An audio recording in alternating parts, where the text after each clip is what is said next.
So in part 1 we talked about Doran and Oberyn's backstories and the root motivation for their actions. They likely lament the decline of the Rhoynar, who were largely destroyed by the Valyrians, and they are likely concerned with their further decline in the bleak and dying land of Dorne. We also discussed which houses are Doran's strongest supporters, the most important being House Blackmont, House Dalt, and the Orphans of the Greenblood. Each of these houses had children at the Water Gardens who were Doran's favorite, and who were likely used for message passing. House Dalt and Blackmont were also the first two houses in Oberyn's litter when he came to King's Landing, and both Dalt brothers are interested in marrying Arianne Martell.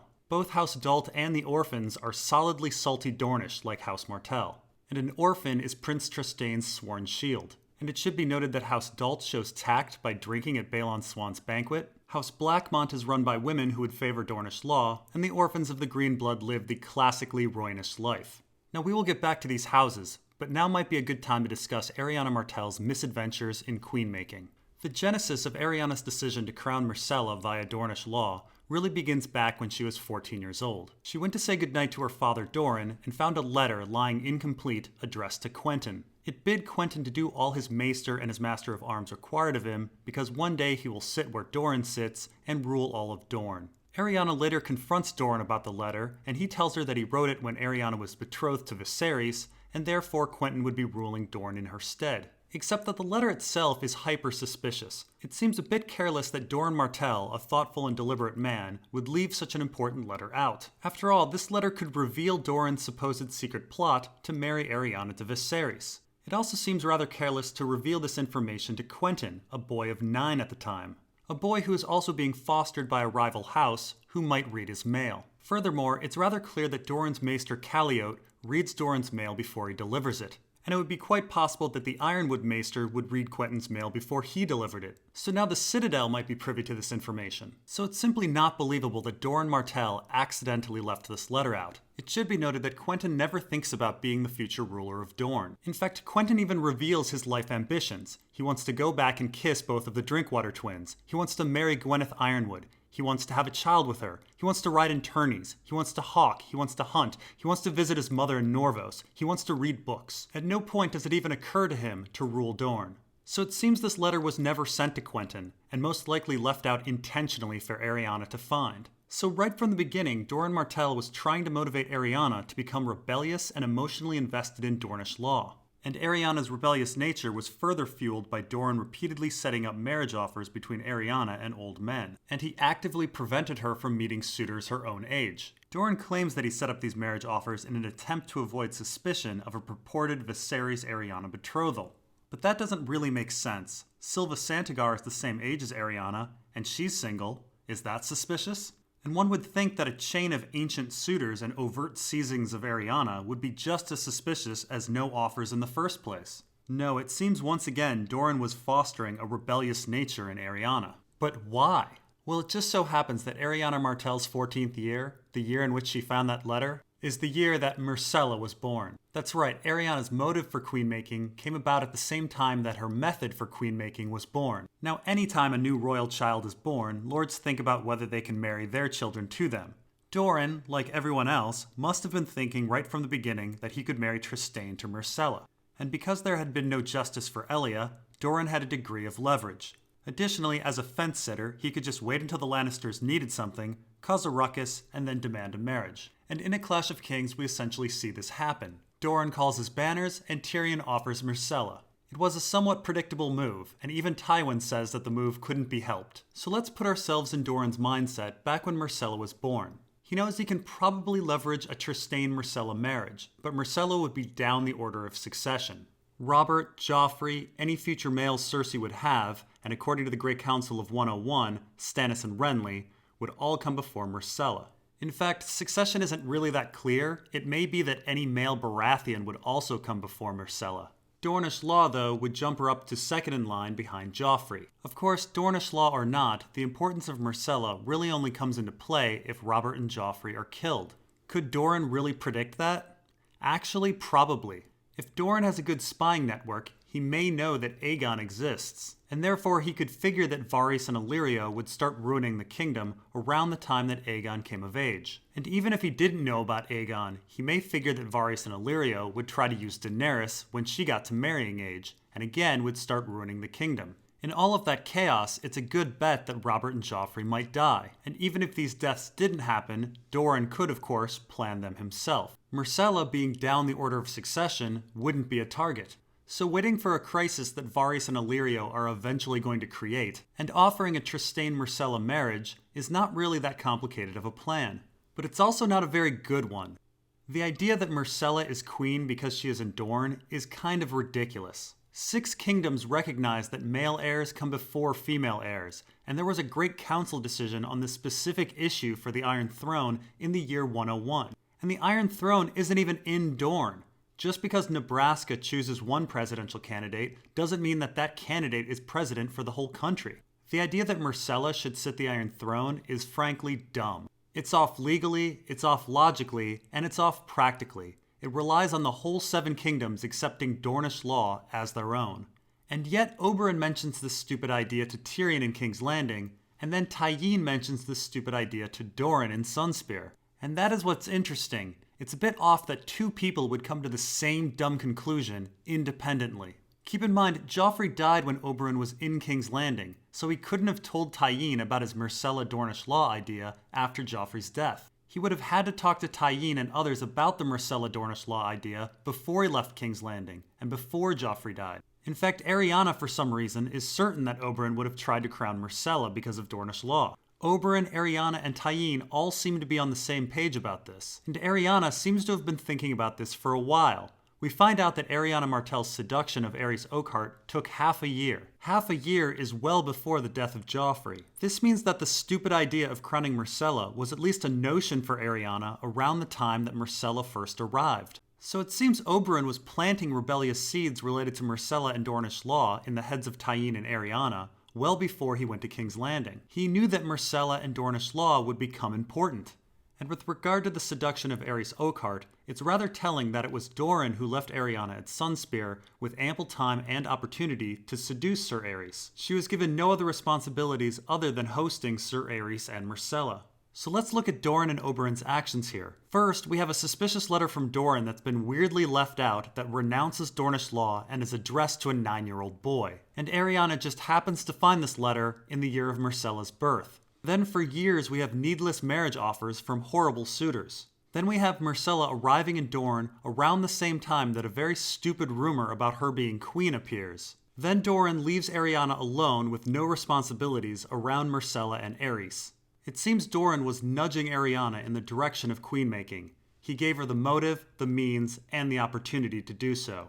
And then there's the straw that broke the camel's back, the report on the Quentyn quest. Around the same time that Oberyn went to King's Landing, Quentyn went off to Essos.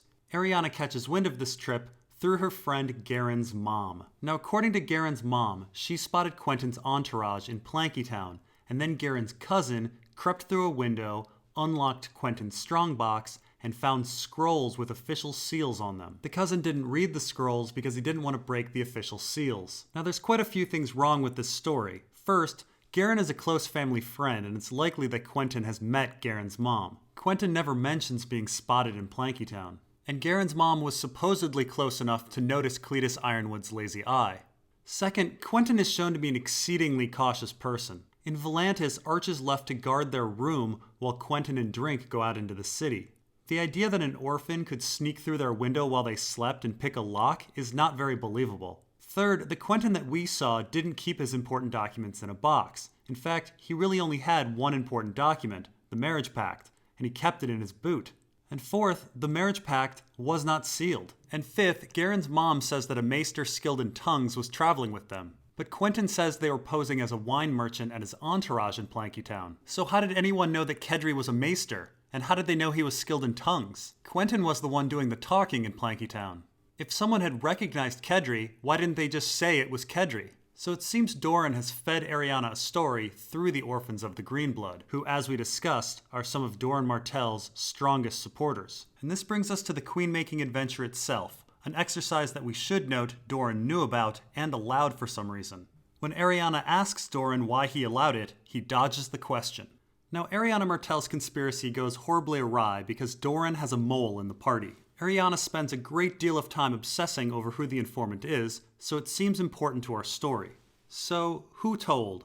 Well, there's 7 people who go off into the desert. Arianne, Myrcella, Aerys Oakheart, Garen of the Orphans, Dre of House Dalt, Silva of House Santigar, and Darkstar of House Dane. First off, Arianne, Myrcella, and Oakheart are clearly not the informants. Arianne wouldn't turn herself in, Oakheart doesn't trust Doran and certainly wouldn't die for his benefit, and Myrcella hasn't been told anything. So this leaves Arianna's 3 best friends, Garen, Dre, and Silva, and the outsider Darkstar. I think we can safely say that Darkstar is not the informant. House Dane has no strong ties with House Martell. They are of First Men descent. They did not accompany Oberyn to King's Landing. They were not invited to the banquet of Balon's Swan, and they have no known children at the Water Garden. But most telling, Darkstar seems to detest Garen the Great, the hero of the Rhoynar. Silva does also not seem likely. Again, her house has no strong ties to the Martells, and Silva's freckles imply that she's Andal or First Men, and not Rhoynar. The Santigars are not part of Oberyn's litter, or the banquet, or the communication network, and after the conspiracy falls apart, she is given a rather harsh sentence of being married off to Eldon Estermont. Now, it's possible that Doran wanted something from the Estermonts. It's possible that the Estermonts have one of Robert's bastards. But the island is quickly taken by Aegon. It seems that if Doran valued Silva or House Santigar, he wouldn't have thrown them a hostage. Garen, on the other hand, is fairly suspicious. The orphans are some of Doran's closest allies, and it was Garen's mom and cousin that fed Arianne that story about Quentyn. And the orphans did agree to hide Areo Hotah in their boats. Garen's punishment is only to spend time in Tyrosh, which seems not that bad compared to Silva's punishment. Doran did supposedly take coin and hostages from the orphans, but who knows, that may be just a lie. However, Garen is supposedly a big gossip, so I do wonder if Doran trusts him. Doran certainly claims he doesn't trust Garen, but Doran is a big liar, so who knows. But Garen doesn't seem to have a known motive to betray Arianne. He doesn't seem to want to marry her, and even boasts about betting a serving girl. That's not something you do to someone you're courting. The most suspicious character, without a doubt, is Dre. House Dalt is Salty Dornish. They're the first house in Oberyn's litter, and they're part of the communication network at the Water Gardens. The Knight of Lemonwood is at the banquet for Balon's Swan and drinks. And not to mention, both Dalt brothers want to marry Arianne, which shows ambition and a motive to obey Doran. Arianne describes Dre's brother Desiel as dutiful and unlikely to go against Doran. It seems likely that the 2 brothers are similar. Dre is sent to Norvos for punishment, which doesn't seem that bad compared to Silva, and his house receives no other punishment. Indeed, the most likely mole is Dre. Even Myrcella doesn't trust him, though there is the possibility that both Dre and Garen are moles. And if 2 of Arianne's friends betrayed her, I do admit it would be quite fitting story-wise if all 3 of her friends betrayed her. But here's the thing, if Doran has been pushing Arianne to Queenmaking and has allowed the plan to go forward with at least one of his moles embedded, then it would stand to reason that Doran wanted the results of the adventure. It seems Doran wanted Aerys Oakheart to die. And there is some evidence of this. Areo Hotah sensed that he would be fighting Aerys soon. It may be that Areo caught on or overheard some of Doran's planning. And it seems Doran wanted Balon to come to Dorne and become occupied in chasing Darkstar. But that would mean Doran wanted Myrcella's ear cut off. Why would Darkstar do that if he's not working for Doran? But did Darkstar actually cut off Myrcella's ear? Because the only reason to believe Darkstar did it is because Doran claims it. All eyes were on Aerys and Areo fighting. Arianne certainly did not see it, and we have no testimony from Garen, Silva, or Dre. And while Arianne believes that Darkstar escaped with blood on his sword, she didn't see anything. Darkstar could have quite easily been framed.